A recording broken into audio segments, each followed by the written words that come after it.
सुंदरनगर पार्षद मृत्युंजय दुबे के मांग की एजाज ढेबरला नैतिकता के आधार में अपन पद से इस्तीफा दे देना चाहिए। एजाज ढेबर हा ओखर बहुत करू जवाब दी। इनकी बातों को मैं बहुत ज़्यादा गंभीरता से नहीं लेता। और कोई अच्छा किसी नेता ने कहा तो बात बताओ जिसका मैं जवाब भी दे सकूँ। मृत्युंजय दुबे जी को मैं बहुत ज़्यादा सीरियस नहीं लेता हूँ।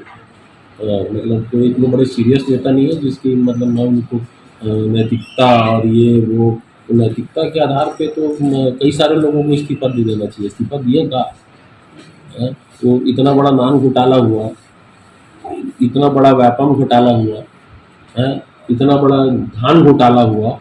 तो जो नान की वो मिली है डायरी, उसमें तो सीएम मैडम कौन है ये लोग आप लोग पूछते क्यों नहीं? रमन सिंह से कभी पूछे हो? रमन सिंह से पूछे करो। सीएम सर को दिए 18 करोड़ रुपया, सीएम मैडम को दिए 18 करीब 13 करोड़ रुपया।